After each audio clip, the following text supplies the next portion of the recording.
but now it's recording. Anyways, as a backup, I'm gonna hit my local recording software just to be on the safe side. All right, cool. Yeah, so let's get this thing rolling for the benefit of those who are going to be watching this later on the YouTubes. This is the Beyond the Track. We normally hold this at an in-class setup, but with the whole situation that we're going through, we are all, staying home. So let's do it virtually, remotely. And we've chosen Skype for this run to see how that's going to work out. We are going to be essentially sharing stuff here as we normally do, things related to riding our sport bikes at racetracks. So what is the Beyond the Track? It's just a bit, among other things, it's a place where we get together to share experiences about track riding. We have a website where we host the videos from the previous meetings. We have, for the members of the website, a bunch of tools that give us logistics for track day planning, for expense tracking, track day plans, debriefing, all that kind of fun stuff, checklists and things like that. So I'm Claudio, in case you don't know me. If you do know me, I'm still Claudio, even through all this. So we're going to be this month talking about essentially, how are we navigating through these rough times of very limited, close to almost no track access, right? So I'll start sharing some of the things that I've been up to in the last month and a half. And then the other guys on the call are going to just also jump in and tell us how they are doing. So one of the things that I've been doing, besides working, of course, and all of that, but related to riding, is uploading some more videos to the Beyond the Track. We had some backlog of videos that I didn't get the chance to edit those videos. And since Brian kept telling me, you just have to upload that, you just have to upload that, just as is, it doesn't matter. I'm like, okay. I broke down and ended up just uploading without editing. And my point into making the edits was just to try to trim some of the fat in some of those videos, as well as sometimes hard to see on the video as it happens on the meeting to actually see it well. So I usually do some sort of overlay to improve the viewing experience for those watching the videos later.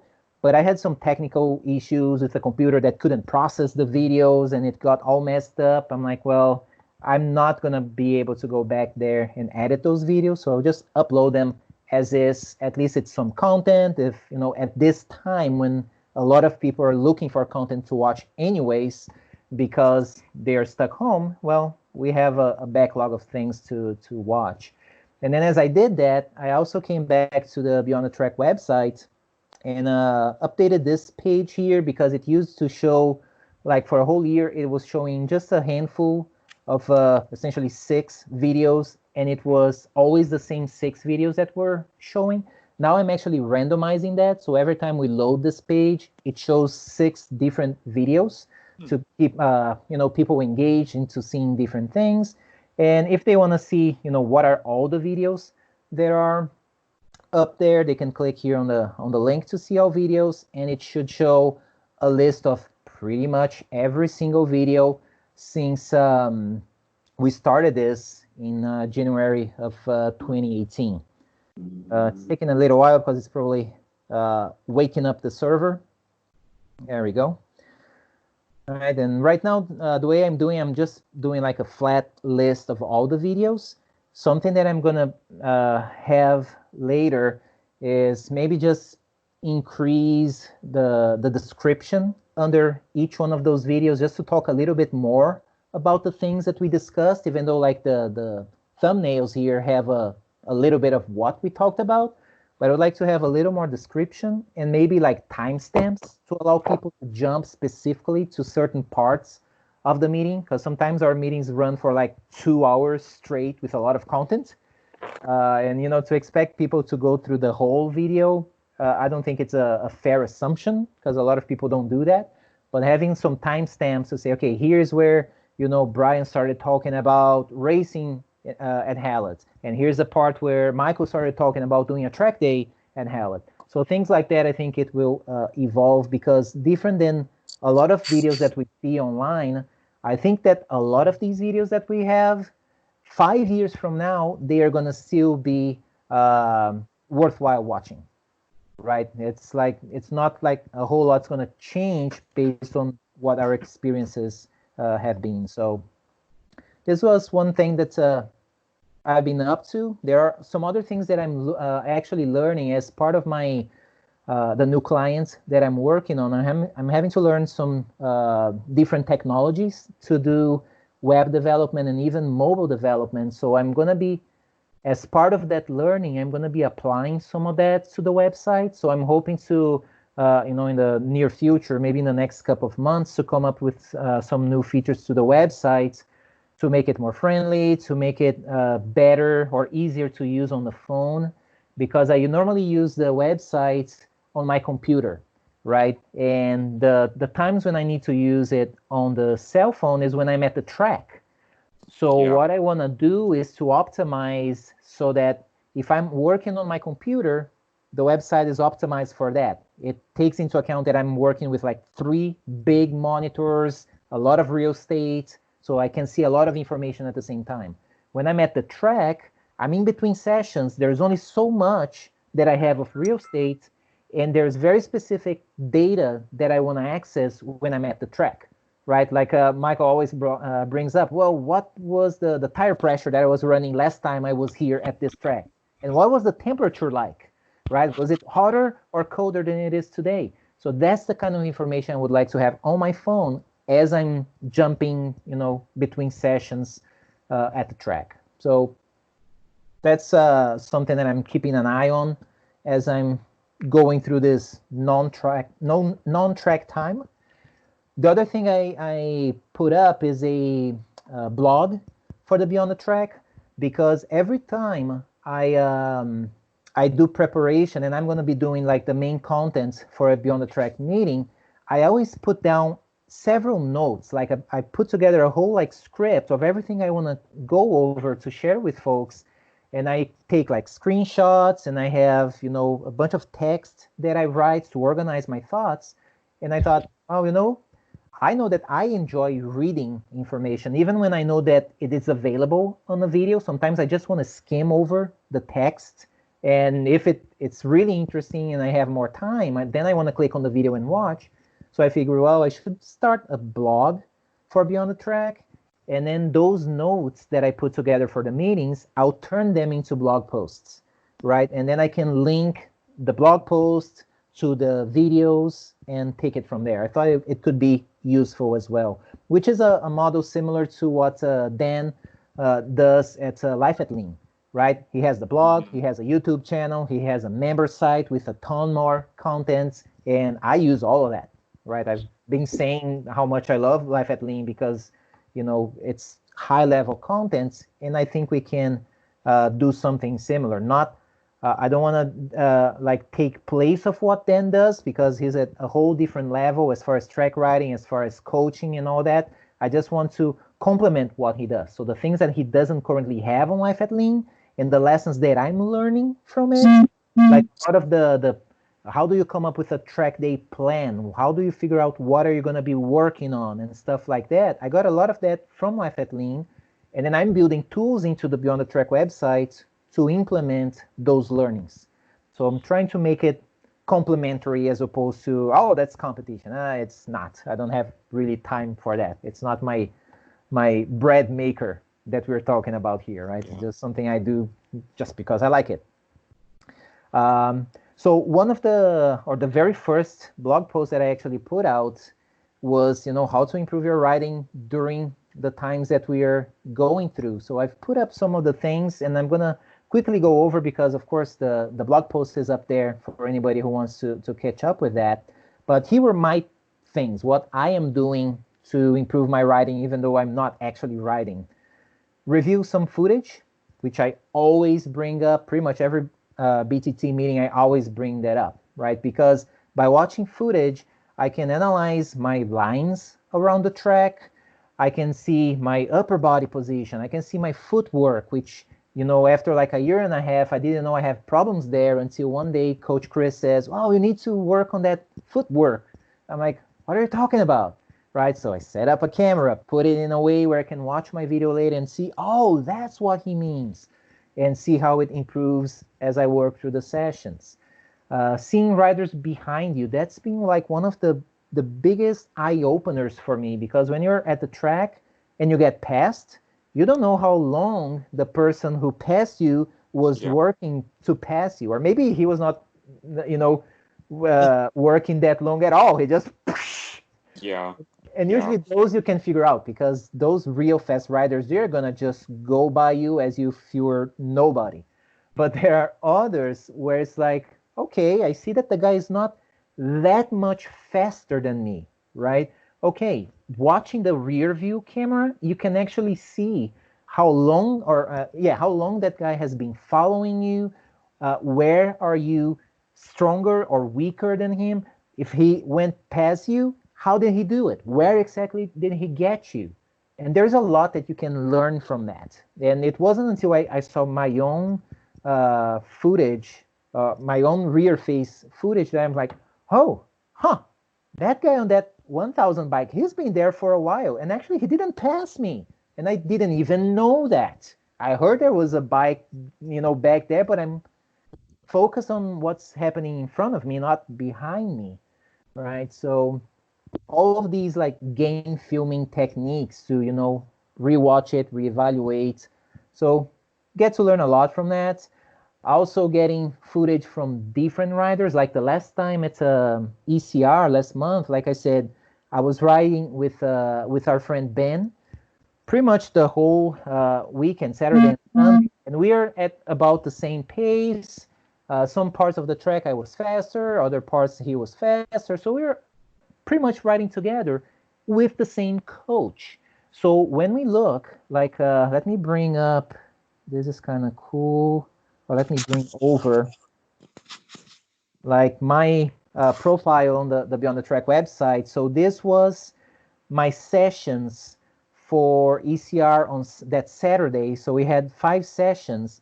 As I look through each one of those sessions, and you look at the variety of footage that I have. So I have the footage from the coach that was following us. I have footage from my rear-facing camera, from my front-facing camera, from Ben's front-facing, and from Ben's rear-facing. I got all of that for every single session, which I can go through all of that. And I normally do. Once I go through that, I put the timestamps and say, okay, at this point here, I did this one thing that made me lose a couple of seconds compared to the coach or to Ben, and I put all of that in. This is a chance. I normally do that anyways. And of course, now that I'm stuck home, I cannot ride. This is absolutely a way that I can improve my riding while I'm not riding, right? And not to use that would be a mistake. Of course, for people who are not used to using action cameras, because I've seen a lot of people, they put their action cameras there, they hit the recording button, they go back home, they upload the videos, and they never watch it. They don't do anything with that footage, right? So back actually in 2018, we had a whole BTT meeting about using action cameras, giving people ideas where to mount the camera, how to use it, why to use it in each one of those situations.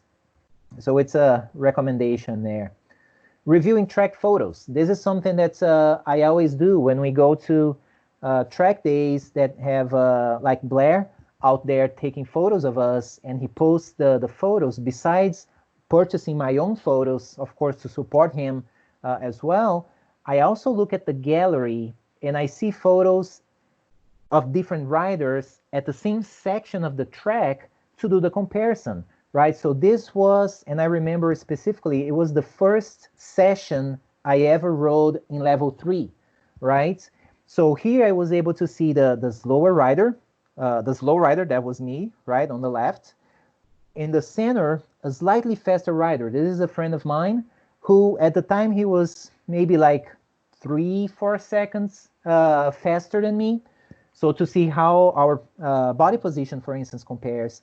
And then our friend Eugene, right, who's a much faster rider, right? And then we can see things there. Like, for instance, just looking at these photos, I can see, well, look at my head, look at Mark's head, look at Eugene's, right? How it's dropped into the corner. Look at his upper body, how it's way lowered into the, the turn, as opposed to like mine, which is still like a little, like, so little things like that. When we're riding, we're not necessarily paying attention to it. But when we see it compared like that, there are things that I look at this thinking, okay, next time I go out to the track, I'm going to work on this. That's the one thing I'm going to be working on. All right. I also use the photos to analyze my progress over time, because eventually we reach that plateau where it seems like you're working on this, you're working on that, and you're not making progress, and you're kind of frustrated. I tend to go back and put side-by-side photos of me to essentially see what kind of progress have I been making, right? And where, in which area, and does it relate back to a day at the track when I was specifically working on that, right? Hello, Jason. Welcome. Hey guys, sorry I'm late. That's all right. We just really got started. We were like just chit-chatting and then giving folks time to join in. So Yeah, thanks for building joining. a photo album here. Yeah. So I'm just like running over or running through some of the things that I've been doing during the times of no track access type of thing. Yeah. What else? Check your track day debriefs. So again, on the BTT website, I've made a point to create a feature to enter details about the sessions that I rode at a track. And as part of those, I write down notes about the session, notes about the track day as a whole. I write about what worked well, what didn't work so well. It's like, well, I was sure, but it didn't work because of X, Y, and Z. I didn't like the feel of the suspension of this or that, whatever. I write it down. I write down areas of improvement for next time. Because say I get to the end of a day riding at MSRH, one of our tracks, and I write down, okay, I tried this, it worked out well. I tried this, it worked out well. I tried this, I didn't feel there was something odd there. And I try to describe what that thing was. And then when I put my debrief into the site on the areas of improvement for next time, I write something like, okay, next time when entering Sugar and Spice, which is one of the corners, try this instead of whatever. So when and then it may be like now, it's going to be a couple of months since the last time I rode at MSRH. When I have an MSRH day coming up, I can go back to my notes and say, okay, I'm going to put together a track day plan for the next time going out. What should I be working on? Well, I know what I should be working on. I can just look back at my notes and say, oh yeah, you have to work on, getting into Sugar and Spice and do whatever, right?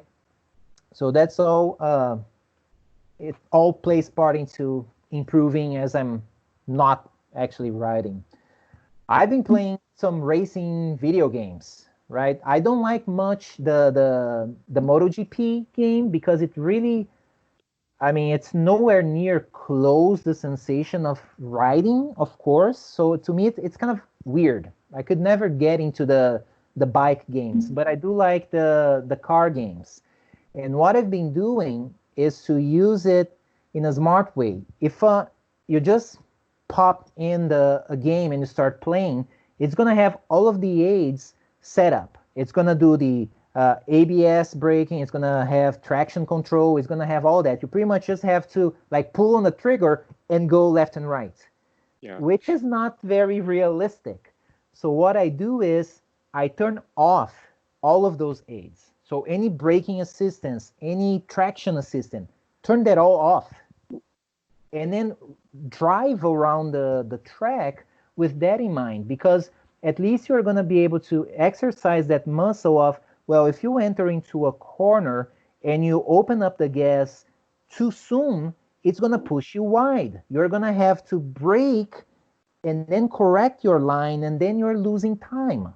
Well, you start practicing that. It's like, okay, let me enter this way. Let me wait until I can actually see where I'm going. I have a good line, and then I can roll on the throttle. Right? It's just getting that muscle memory. Besides being fun, right? Playing video games are fun, but at least like in this context, I'm trying to play from a like learning standpoint, right? Which is something that at the track, depending on how things are going, you cannot really go that slow and figure those things out. So it's something, that I figure is being helping me. Work on bike maintenance, right? I guess it's a good time. The bike's going to be maybe sitting in your garage for a while. It requires maintenance. I know some of you guys enjoy doing it. It's therapeutic.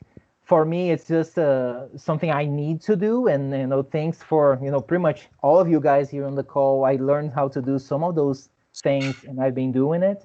But it's definitely a good time to do that. And on that note, also on this post, I've put up that one meeting where Jason, pretty much gave us his whole, rundown of, how to get started, what kind of tools do you need, for what kind of purposes. Invaluable tips that everybody should be following if you're like me, mechanically, challenged. And then a couple of months later, Brian also shared a whole bunch of stuff about bike maintenance. So the video is up there. And then at one point I shared like how I did my wrenching and did it kind of bad, and it frustrated me, and it caused, a lot of pain and frustration, not of me going down. That was the day after that, but there is a lot out there.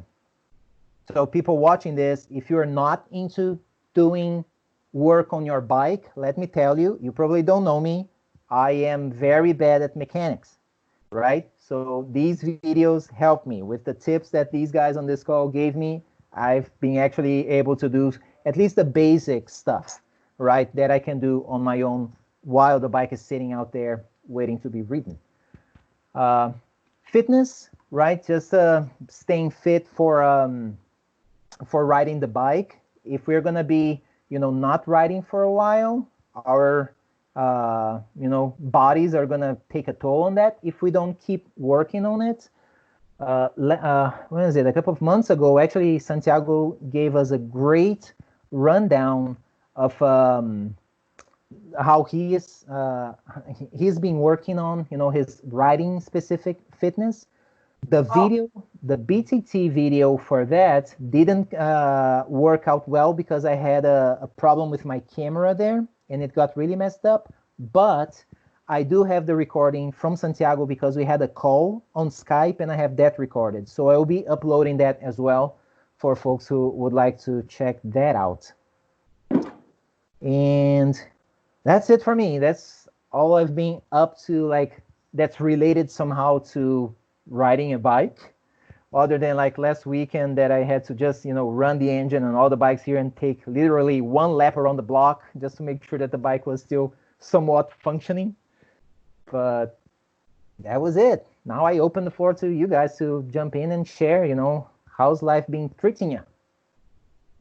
Well, I had a couple of questions about what you said earlier. Absolutely. Yeah, first was on the YouTube videos that the older ones, you said you're going to have it to where, like, okay, 30 minutes in, Ryan speaks about this, and then Jason comes on 10 minutes later and he speaks about this. Okay. Yeah. I was just making sure I understand that. That's really cool. I think that'll be full. Yeah, that's usually helps. And if you look at some of the older videos, I used to do that a lot more. Like if I open this video here, let me just hit the YouTube link. And I just ran out of time. I used to do that on every meeting, but then eventually I ran out of time and I just couldn't keep doing it. Just wait for this guy to come up here. But I used to go to the videos. Come on. Of course, now I'm asking a lot from my computer and my internet connection. Right? All right. So like right here in the description, look at that. I used to put those timestamps. So people checking it out on YouTube here, they could just, oh, here's where they're talking about camera mounted on the chin. Let's just click on that and it takes you right to that point on the video. So this is what I want to have right on the Beyond the Track website, right?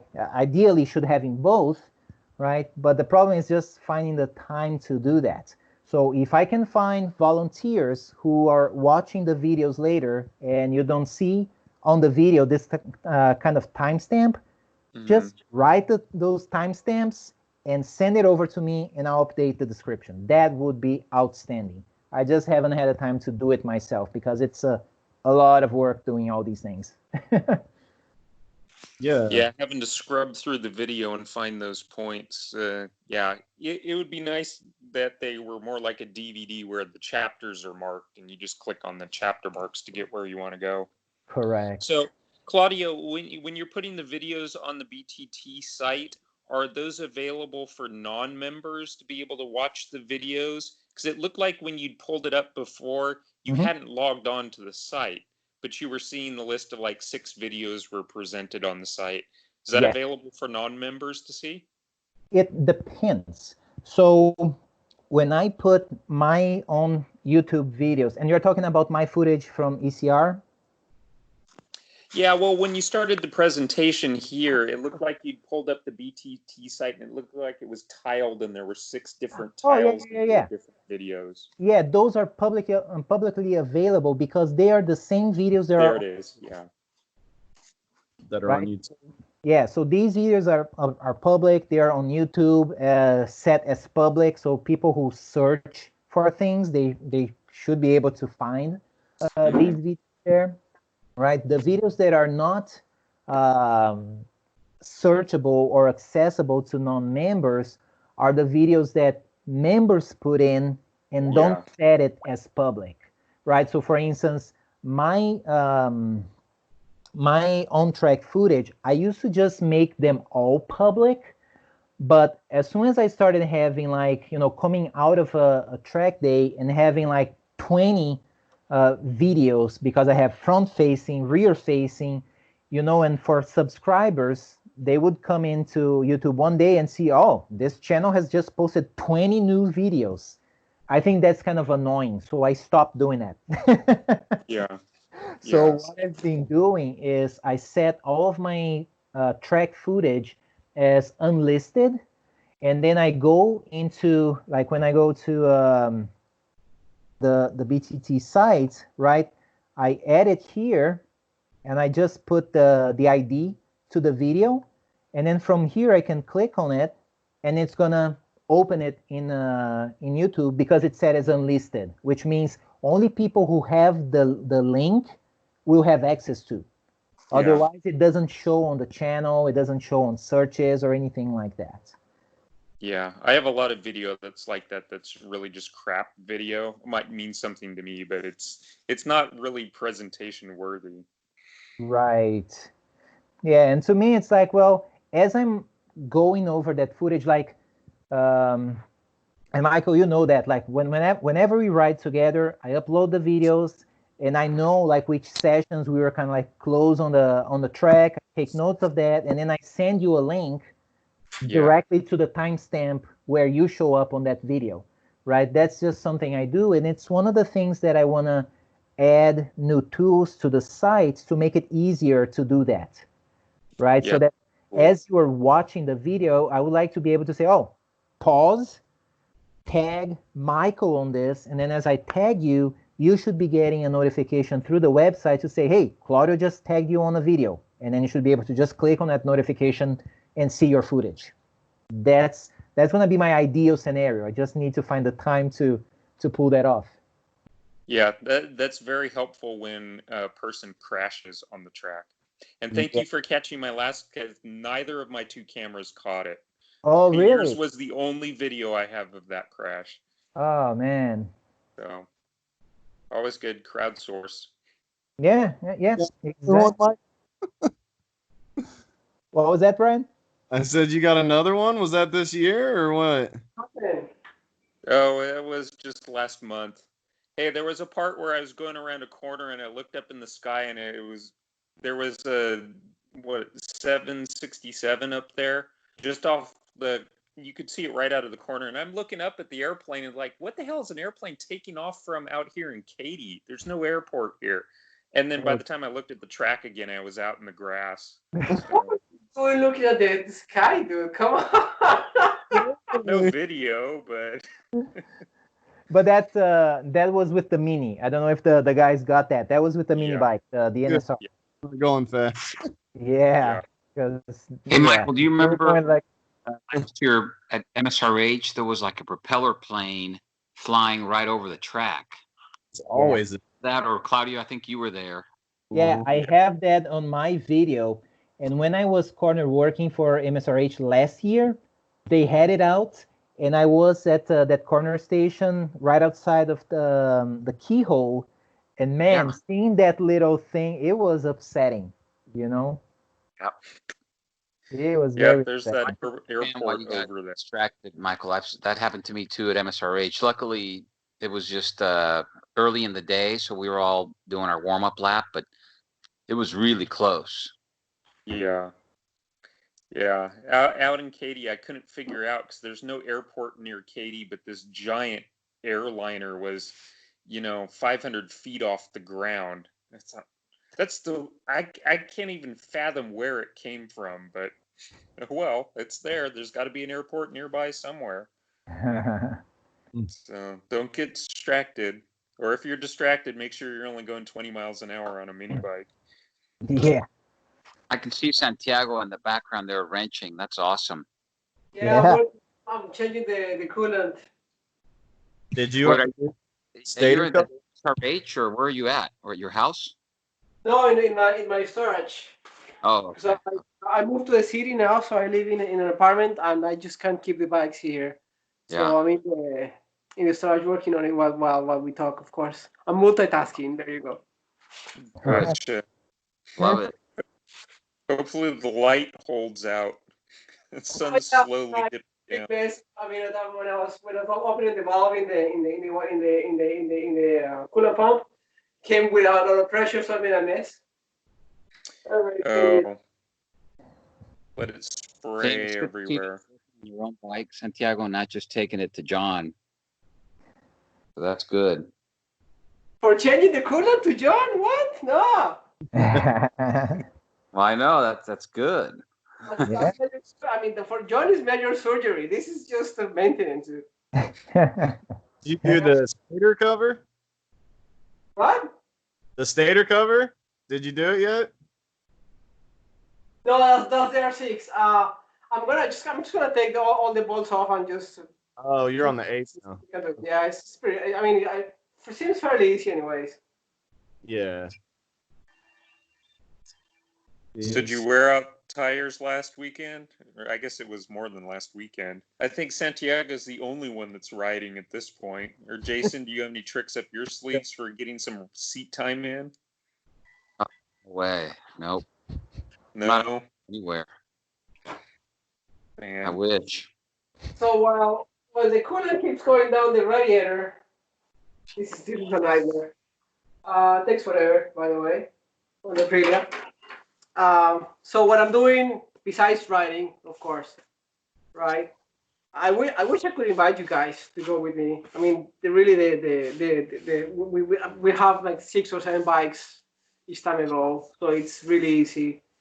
But they have the track closed for the public right now. That's why I just kind of can't take you over with me. But I mean, besides riding and working on tuning the suspension, which I'm working on it right now. John changed the suspension, I think, in November. I've been riding. I rode NOLA a few times before the crisis. I rode MSRH before the crisis, and then I was just starting to feel a few critiques on the way he set it up. So I'm just starting to tune in the suspension. It's pretty much good for me. I think maybe a couple of turns on preload, maybe. I'm still kind of deciding if I like it the way or not, but that's something I'm just starting to tune up. But besides riding, which I have to admit I'm unfortunate, I'm looking at the videos from the Track Academy, and one thing that is free that we all can take a look at is the podcasts from Ken Hill. Yes, they are Um, really good. I'm Yeah. dealing right now because of the crash I had in November on the R6. I'm dealing with slow entries, and he has podcasts 3 through 9, which are the really early ones 2 years ago. He has a good pointers to attack that issue, right? Which basically is, I mean, you have to get confidence and think about those things. And when you get in, well, make sure you have good pressure and good suspension to really push the front and increase your entry speed. But I'm working on that. I'm listening to those podcasts, and I think they are no more than 10 minutes long. And it's just a podcast, no videos. It's just Ken Hill talking, and it just makes you think. Makes you think on the way you approach the corners, the way you approach your riding, the way you approach your exits, those things. So the idea is, while you think about those things, while you listen to him, well, next time you go out, make your notes. Okay, I want to work on this thing. So Ken Hill says I should be looking. I should be having my eyes looking 3 corners ahead. So well, let's work on that, and that's supposed to help you. I did a little bit of that on last Saturday. It helped me a bit on sugar and spice, but then I became too greedy with the throttle, and I was exiting too wide. So we all have to watch for those things. But I mean, I think it helps. They can heal podcasts really do help. And hey, I would like to have him as a coach session one time in California. So that's pretty cool. That's pretty neat. That's So cool. doing that. Um, just thinking about my suspension, thinking about how I like to enter the corners, how I like to have my suspension set. Do I like it hard? Do I like it soft? Do I like it midway? I'm just thinking what adjustments I would do next time and see if they help or they work for me. So I'm thinking on that, just kind of in my sofa. Okay, this is what I felt. Maybe if I increase the support, i.e. more stiffness, I could have a better driving, or maybe there, those things. Um, what else I'm doing? Oh yeah, I'm thinking also to change the setting on the rear sets, maybe increasing, putting them a little bit higher. That could help me as well on the body position and entering the corner. So I'm kind of thinking of things that I could improve. Um, I guess it's kind of self-critiquing yourself, kind of, okay, I'm doing this. What can I do to do that better? Right. But it's kind of a self-introspection thing. It's kind of yeah, just a conversation with you and you to decide what you want to do next, right? Kind of, yeah, self-reflection, I guess. Cool. Absolutely. That's similar to Hey, what. Carol, what are you doing about fitness? Because all the gyms are closed. I know you were big on fitness. Yeah, good point. Um, so that changed a lot because I mean I just can't go to a gym. I can do a lot of lifts, exercise. I don't have a lot of free weights in the house. So there are a couple of videos in YouTube that offer kind of in-home exercises. You just body weight. So a lot of push-ups, a lot of pull-ups, abs, your core, your back, a lot of sit-ups, those things. There are plenty of resources in YouTube that you can do kind of in-home exercises if you don't have any kind of weights, which that's my case. I think I have two couple of 10 pounders, which I use every now and then, but it's mostly body weight. For cardio, well, I mean, I think thankfully we can go out and ride our bicycles, or if Mhm. you like to run, we can run. Last week I was running, and then my injuries from my right foot and my left knee started to pop up again. So fuck, I can run more. So my right knee was really getting swollen. So I need to take care of that. I'm getting old, guys. Anyways, uh, so bicycle is for me. Just go and ride the bicycle on the trails. If you have a trail nearby, just get in. I mean, thankfully the trails are open under the crisis, so we can go on the trails and ride the bicycle. Actually, I'm gonna do that tomorrow morning. I did bodyweight today. So yeah, kind of looking for alternatives to continue your fitness, because I mean, if we start eating a lot of hamburgers and fries and rice and stuff in the house, well, I mean, we're gonna get chubbier, and then it's gonna be more difficult to move around the bike. You're saying. That's, uh, Yeah, speaking of fitness, hey Jesse, how's it going, man? Hey, pretty Yeah, good. I'm yeah, glad I was able to make it. Jesse. yeah. Thanks for joining us. We were just Santiago was just talking about fitness, and you've been posting that you've been working on that as well. Want to talk Yes. about that? Yeah, sure. So I think the biggest thing that I've been working on right now is a lot of cardio and a lot of leg strength. Um, Pretty much whenever we did the coaching with Chris in January, Hmm. I noticed that my leg strength has not really been there, especially since I started getting faster and testing my lean angles and all that. And so I started looking around on how to build strength, and I've been talking to my brother. My brother's actually a personal trainer, and he's actually doing. He turned this thing on to me about generalized exercising, and it's a lot of like kettlebells. It's got a lot of resistance training that's based off of your weight, your body weight, but you can add smaller weights into it to help build your strength rather than muscle building. And he was actually training to do hockey because he's trying to do like little league stuff, like local hockey league and whatnot.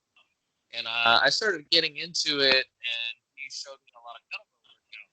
And so it was like a lot of, I guess you could say, I wouldn't say CrossFit, but CrossFit uses a lot of these specific exercises and Olympic exercises and whatnot. So I just based off of and tweaked it as I've been working out. And I noticed a big difference lately since I've been doing it. I've been doing just resistance training maybe 2 to 3 times a week. And then I might throw in cardio. I'm trying to do more cardio than resistance training, just depending on what I'm trying to do. I'm trying to work out at least 4 times a week, but I love working out, so I'm trying to do it even more if I can.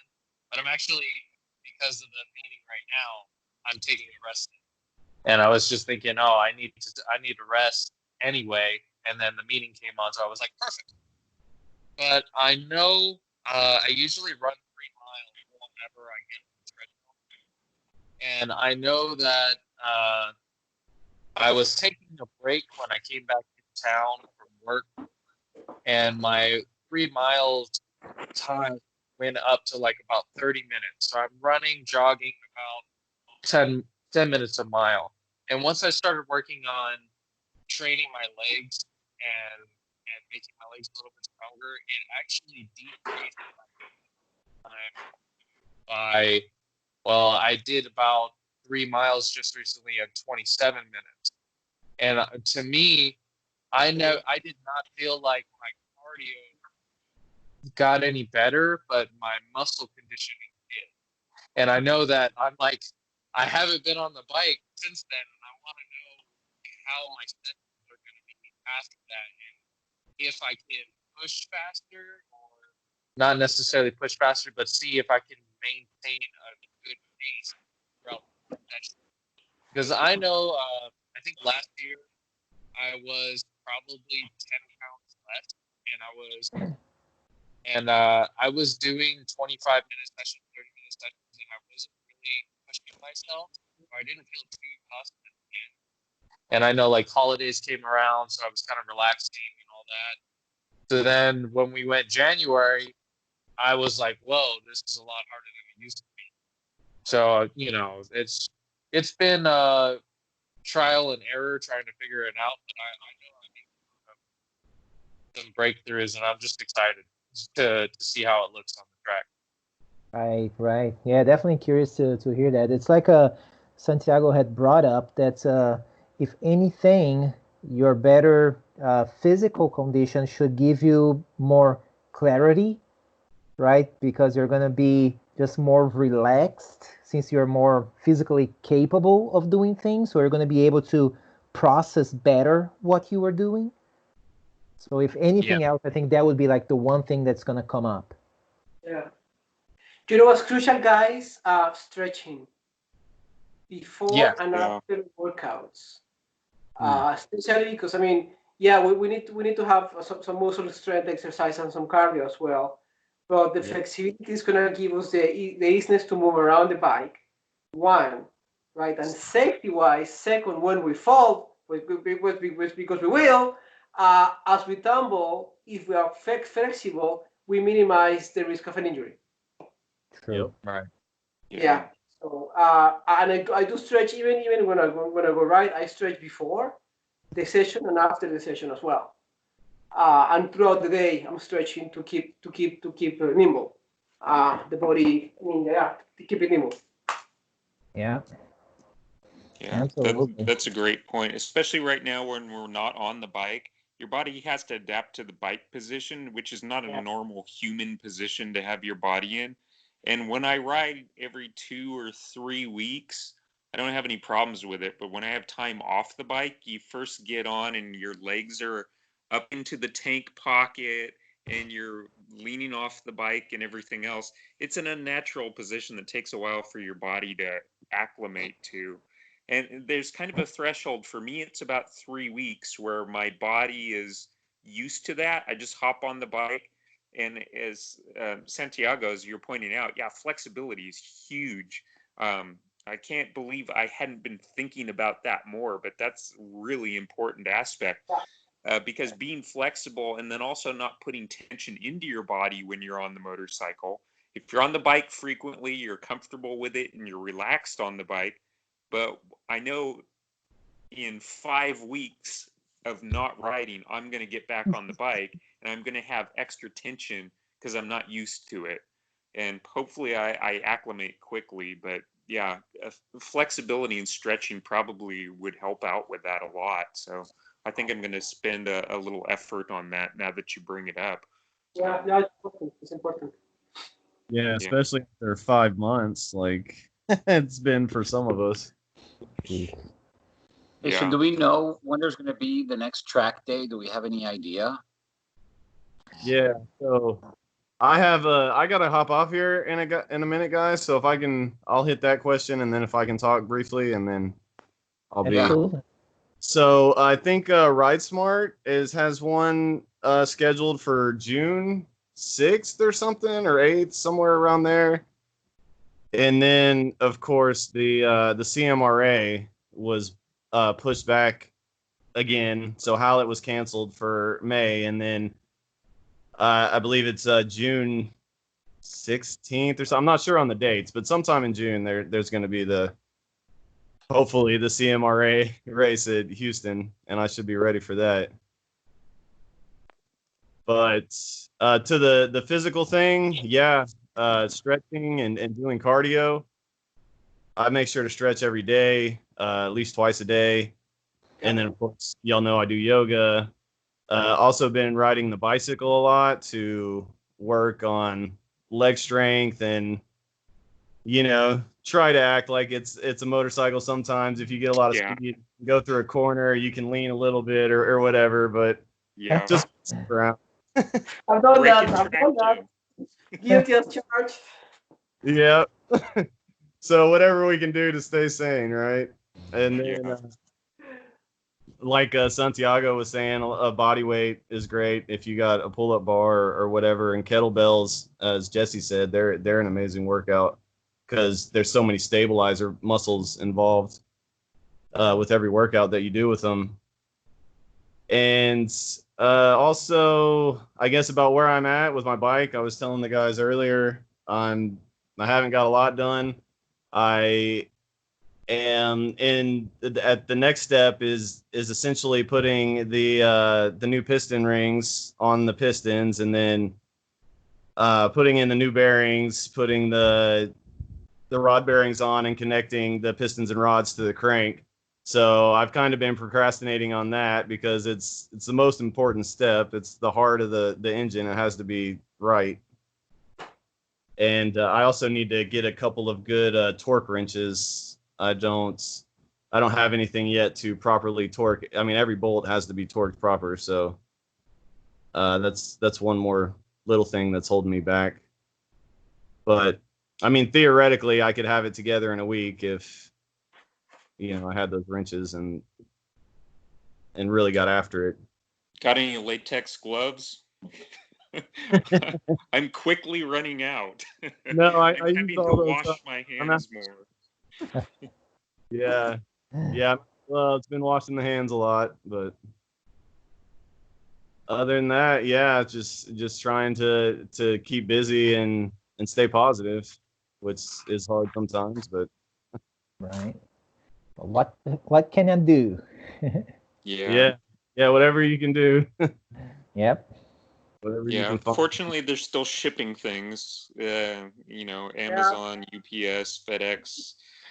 It takes longer than it used to, but stuff is still being delivered. Need spark plugs, you can get spark plugs. All right. I'm just quickly running out of necessary maintenance. I just replaced a tire last weekend, which is my least favorite thing to do of all the bike maintenance tasks. I hate doing tires, but I was so bored out of my mind, I convinced myself, I could have got 2 more track days out of it. I'll go ahead and replace the tire anyway. So Lucky just you have 600, dude. Lucky you. anything at all. Wow. All right, guys. Well, I'll catch the rest of it whenever Claudio posts it, and Sure. Yeah, it should be quick. with you. Yeah, it's gonna be quick. All ready. Well, have a great night, guys. I'll see y'all later. Thanks, Yeah, you too, take care, Brian. Brian. Yeah, man. All right, see you.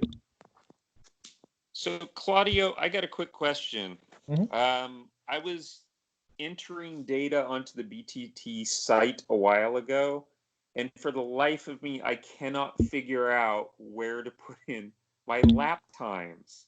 There was a page where I would enter the lap time, and I can't figure out how to get to it. So let me show you where I put it. It's not ideal, so it's part of the debrief, and as it's waking up the server again. Because I thought it was in where we put in the tire pressures, but It's closed. You're on the right track. Let's wait for this thing to come up. yeah, the server's got to wake up there a little bit. Yeah, because what happens is, since I'm on the cheapest tier on the server, it goes to sleep every if it doesn't have activity within like 15 minutes or something like that. If I want to keep it to stay alive at all times, then I have to go up a tier in the server. So I'm like, yeah, we can wait a little bit. Yeah. So yeah, so right here on the brief, when you have it's important that you have specified which bike you're riding, right, that day, and then your bike's going to show up here. You just edit this section, right, and then you put best lap time right there, right? Okay. So it's the best lap time for the whole day. I'm not doing it at the session level yet. Yeah. Because I just didn't get to it, right? Yeah. My main effort was I typically look at that just for my personal best for the day to see if I'm starting to plateau in my riding or if I'm still continuing to improve. Yeah. So, a lot of what I've been doing is going back and putting details and videos and things back into BTT. Right. Yeah, and I use the same way because what happens is I put it there. It's like, okay, that was the best lap for the day, and then which may be, quite a bit slower than my previous best at that track. But then I go to my notes that tell me, okay, what were you working on? Because maybe I was working on that had nothing to do with building up speed as much as maybe I was working on something on like getting to a more comfortable body position, for instance. Right. So looking at the notes, it will tell me, oh, yeah, okay, that's why I was not like shaving off time or anything like that, because I was actually working on something else. Or maybe it's one of those like we had a lot of red flags, we had a lot of traffic, which justified why I couldn't get like a clean, good, fast lap. Yeah. Yeah. I really, because when I go out by myself at the track and sometimes I'm there, I pick something completely different to work on. because I want to keep my speeds down because there is no one else at the track. If I go off or something, I need to lower my risk level. So I work on something, but I work on something much less risky. And when I look at my lap times, it's like, oh, what was I doing that day? Oh, that's why there's such a big difference. Right. So, yeah. The other thing I look at when I'm looking at whether I'm improving isn't my personal best lap time. It's what's my average lap time and what's my standard deviation off that. How much am I fluctuating lap to lap? What's my new normal? That's what I'm trying to improve. My normal, not my absolute best that I can go crazy for one lap to hold it together and set, Right. Yeah. Exactly. So yeah, I do want to improve the website to add some kind of like little more data like that we can track. Not necessarily like as it happens, or it's like I want to add just the minimal necessary to give us the information that we need as we are on the track, and for later when we are doing the analysis of how the day went, so we have that data. But trying to keep it to a minimum because when we're at the track, there's only so much time we have in between sessions. Sometimes when there are like red flags and stuff, we get a lot of time. But depending on the day, it's like we barely come out of the track, we are going back out again, right? Yeah. Maybe we were working with the coaches and the coaches were giving us instructions. We were watching videos. We didn't have much time to put down notes and things like that. So I want to take into account that kind of experience so that we can track as much data as we can as it happens and as we need it at the time that we actually need it. Yeah, I felt like that before at the track, that I get off the track and then I'm instantly pulling out my device to put data in for that session. And it's like, I want to talk to these other guys here while they're here and get their input too. So I'm trying to minimize the amount of time I spend doing that. And then I end up going home and doing it. Then it's not as fresh. So there's a right optimum for both to balance that out. Yeah, and I'm the same way. What I've been doing is I noticed that I do not like typing on my phone, right? It sucks. I'm not like the teenagers that are like, blah, blah, blah, blah, they are typing so fast on the damn thing. And I'm like, nah, I don't want to do that. Because I've gone back and forth, like picking up my phone and just jotting down a couple of notes. So, I mean, I first started with just writing down on my physical paper notebook, right? Just write, because I can do that pretty quick and that's all good. But then I said, well, now that we have the website, I would like to have that in digital format, which is going to make it easier for me later to use that data. But then, of course, entering that digitally on my phone, that sucks. I really don't like it. So I started like if I'm doing it on the phone, in between sessions, I'm just dropping a couple of key words that later I'm going to remember what I meant. It's like, okay, this session, trail braking. I remember, okay, I was working on trail braking. How did I feel? Oh, felt sluggish on corner 1, 2, 3, whatever, right? So just quick things to help me juggle my memory, like later that evening or, maybe next weekend when I'm processing my notes and things.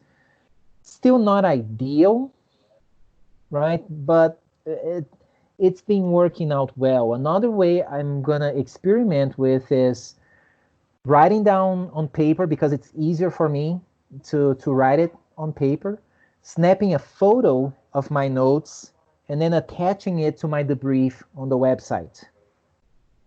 Right? So that way I have both. Of course, at that point it's going to be very hard. I know that it can be searchable, but it's very hard to pull that off. Yeah, it is. I agree. Now, the other thing that I use in conjunction with the website is Evernote, which I use for like all sorts of note-taking and things. Now, Evernote does a stellar job at doing OCR, the optical character recognition. So things that I write on paper or on a drawing board, a whiteboard, I can actually search those things in Evernote. And it finds it and it highlights on the image the words that you were looking for, right? So all of that's the other thing that I do. When I go to the track and I write down on paper, when I get back home, I scan those in, I send it into Evernote.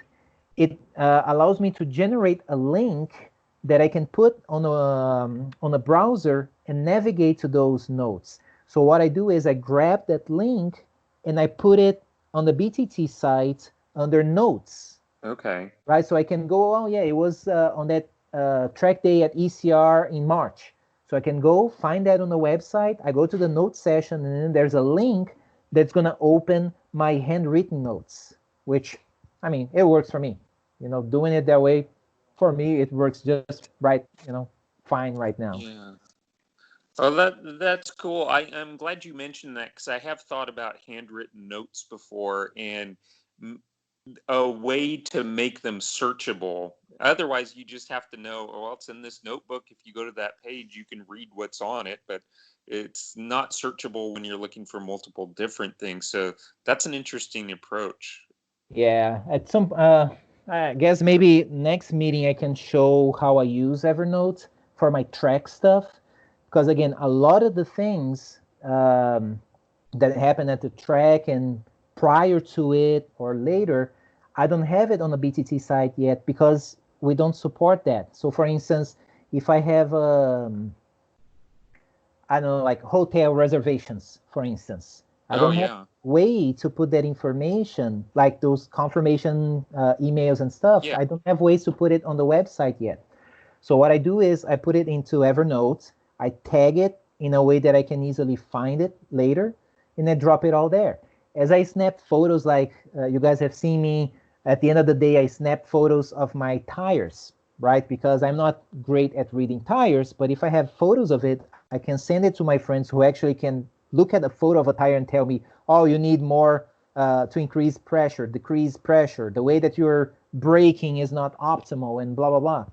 So all of these photos that I take, sometimes like photos of the paddock, photos of riders that I rode with, that, I have photos of their bikes and their ladders, because that way I drop it all into Evernote and I have history of all that. So I can go back and it's like, man, what was the name of that guy riding that R6, blah, blah, blah.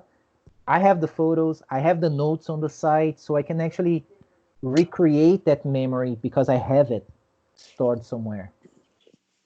Yeah, So thank you I for, wanted to thank you again for including on the site the little link for people you meet at the track.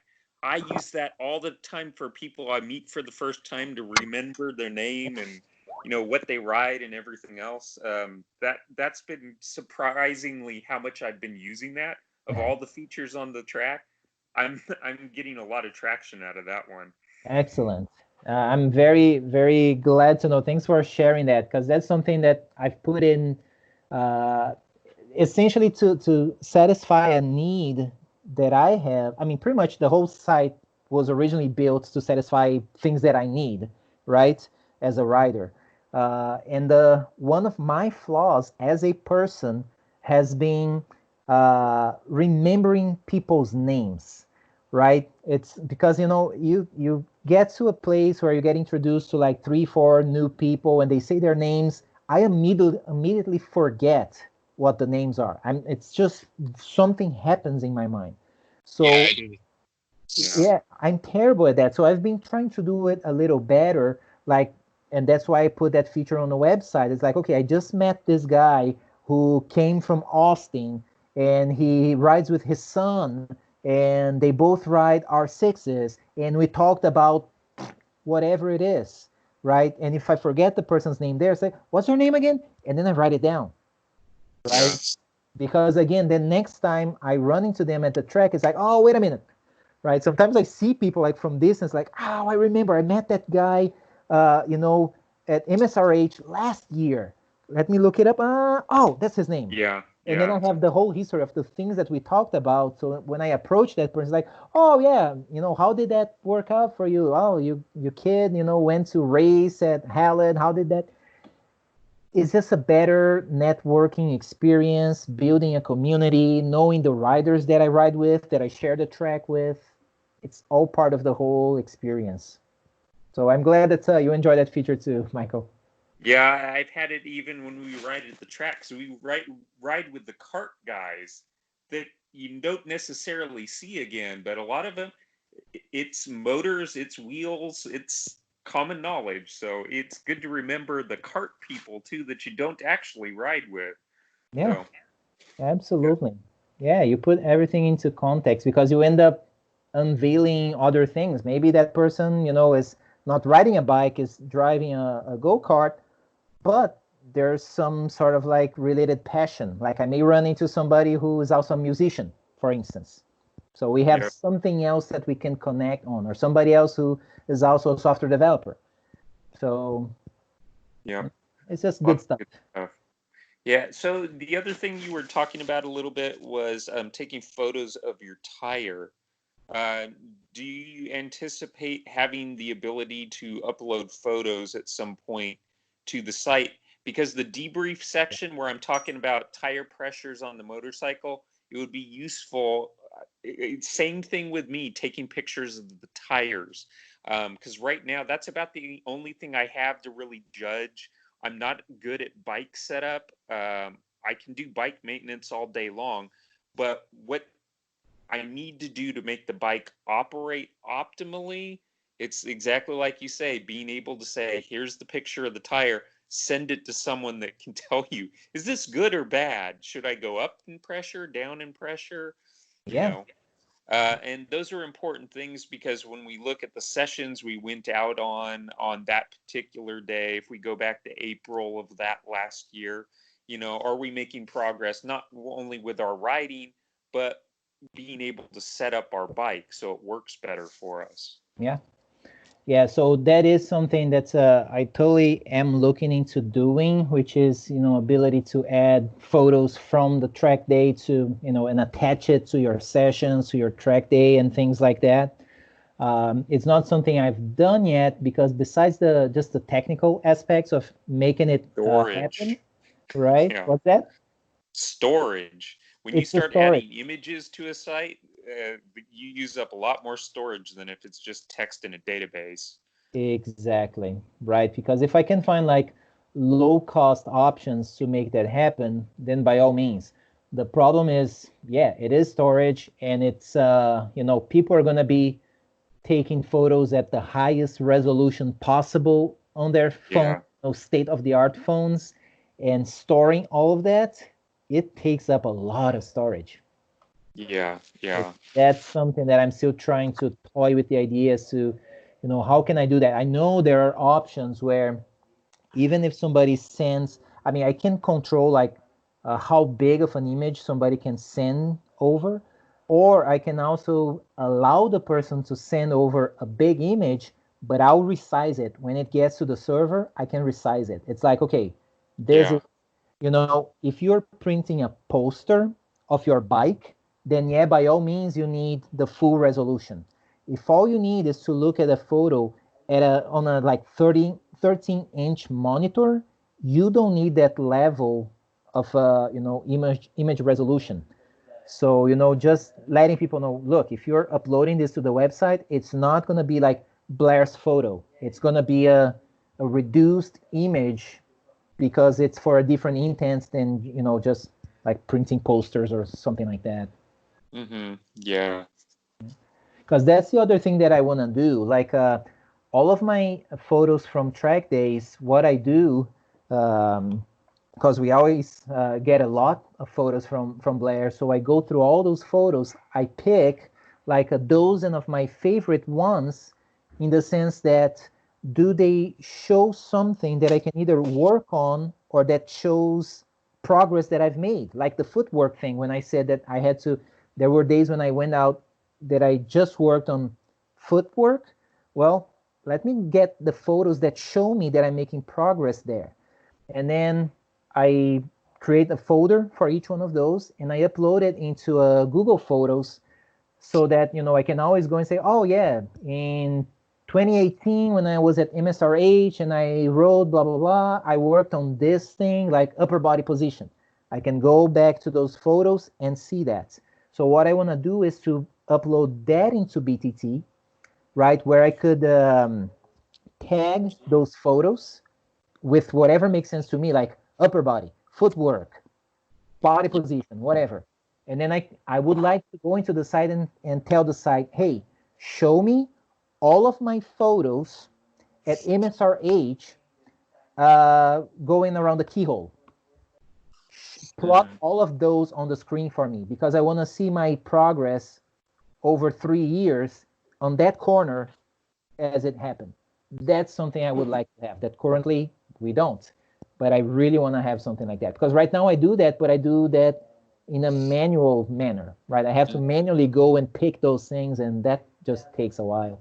And if we have like over time more people doing that, right? So like if we are connected on the website, I could say, okay, show all of our photos, right, at MSRH going around the keyhole. I want to see how my body position compares to Michael, does it compare to Jesse's, and so on, right? So to have that kind of stuff, because it's one of those like, if we are going out to the same track one weekend and we want to work together on something, that is information that we can have. Like, hey, Michael, how are you approaching your body position when you go into Diamond's Edge? Well, let's look at the picture, right? Yeah, that's one of the nice thing about Blair's pictures. He's always taking them from set. Every track day, he's not always moving. He tends to have corners picked out, and he's taking shots at those specific corners. So they're pretty consistent from year to year where he's shooting from. And as you point out, we can make comparisons from those shots. Yeah. So that, that's the kind of feature I'd like to have, and then do the whole social network part of it. Like if we are, just shut up this phone. Sorry about that. Like if we are all at the same track day one day and we all upload our photos and stuff, we could like bring our photos together, bring our experience together, put comments, say, hey, Jesse, here, the way you are doing this, what if you try lowering your head more into the corner? What if you try this? What if you try that? We have that information and we can help out each other, right? Because sometimes we go out to the track and we cannot afford having a coach like Chris following us for 10 minutes, 5 minutes every single session, right? So who do we have to help us? We have each other, right? Yeah. So we should use that. That's something we can use because we are all learning. We are all going through the same kinds of experiences, or the experiences that one might have had, the other one haven't. We can just exchange that and pretty much grow together.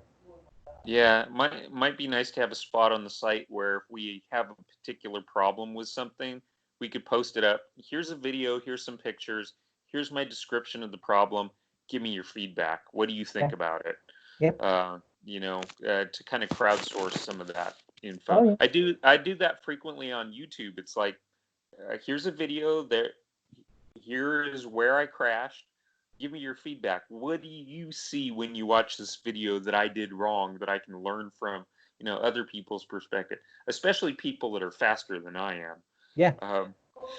And the point about that is that like you take a video like that, which I've done many times, for instance, and I send it over to Dan at Life at Lean for analysis, and he gives me a rundown of everything that he can see from the angle of somebody who's a really good rider, knows how to work with and coach other riders. But I mean, from my experience, all of the videos that I send him are at tracks that he does not know. Exactly. That's a key element, is getting feedback from people that know the track. Oh, there's a dip in that corner at that one spot. If you're 2 feet to the right of it, you can't see that from the video. You have to have the track knowledge to really be able to pick up on those guys. Yep. Yeah. That's exactly right. Yep. So cool. Yeah, so stuff like that. I see that Santiago is driving. Drive safe, man. Don't pay attention to the bozos speaking on the line here. Yeah, it looks like there's yes, still I am on driving. I have you guys in the Bluetooth now. Yeah.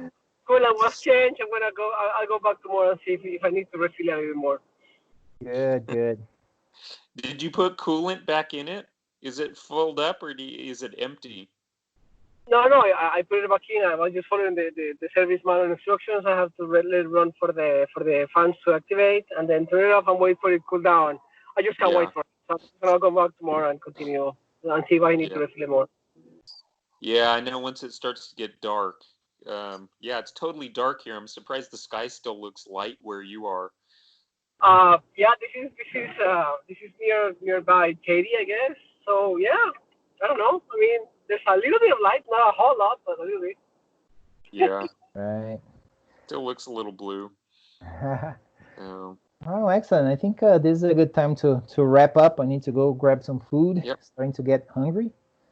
no, I appreciate the distraction midweek. This is the closest to riding I've had other than sitting on the bike and practicing body position. But, Yep. Right. Yeah, Okay. no, this was pretty good. Thanks, Michael, for encouraging me to, make the thing happen today. Thanks, you guys, for joining in. To me, it was very valuable, just sharing some of the things that I've been up to. The discussion has, given me some ideas for things that we can add to the website, things to try out. So it was definitely a very, very good time. Yep. I appreciate it, guys. Well, we'll see if we actually see each other on the track or at the next meeting. We'll see which one happens first. There you go. That's right. All right, you guys take care. Stay safe. Cool beans. Thanks You for guys hosting. too. Have a good evening. Stay safe. Stay healthy, and we keep talking and writing, right? That's Absolutely. right. Take care, All right. guys. See you guys. All right. Yeah.